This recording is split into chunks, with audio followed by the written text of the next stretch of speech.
ফের সরকারি কলেজে র্যাগিং এর অভিযোগ। মুর্শিদাবাদে বহরমপুর কলেজের এই ঘটনা। প্রথম বর্ষের ছাত্রকে র্যাগিং এর অভিযোগ উঠেছে সিনিয়র পড়ুয়াদের বিরুদ্ধে। বহরমপুর কলেজে প্রথম বর্ষের এক পড়ুয়াকে র্যাগিং এর অভিযোগ সিনিয়রদের বিরুদ্ধে। ইউজিসিতে লিখিত অভিযোগ দায়ের করে ওই পড়ুয়া এবং তারপরেই তড়িঘড়ি বৈঠক অ্যান্টি র্যাগিং কমিটির। অভিযুক্ত 4 ছাত্রকে বহিষ্কার করেছে কলেজ কর্তৃপক্ষ। অভিযুক্ত 4 ছাত্রকে বহিষ্কার করেছে কলেজ কর্তৃপক্ষ, যে বিষয়টা জানা যাচ্ছে। 28 তারিখে ইউজিসি থেকে অ্যান্টি র্যাগিং যে সেল, সেখান থেকে একটা মেল আসে আমাদের কলেজের অফিসিয়াল সাইটে।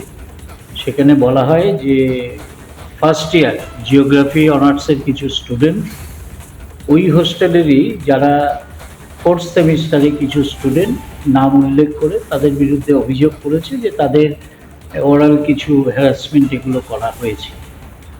আপনারা যথাযথ বিষয়টি দেখুন এবং যারা ভিকটিম তাদেরকে কাউন্সেলিংয়ের ব্যবস্থা করুন, এবং যারা এই অ্যাকিউজড পারসনস তাদের বিরুদ্ধে আপনারা কি স্টেপ নেবেন এগুলো আমাদেরকে জানান। যারা ভিকটিমাইজড এবং যারা অ্যাকিউজড সবাইকে আমি ইন্ডিভিজুয়ালি এক এক করে কমিটি তাদেরকে ডেকে পুরো বিষয়টা জানতে চেয়েছে।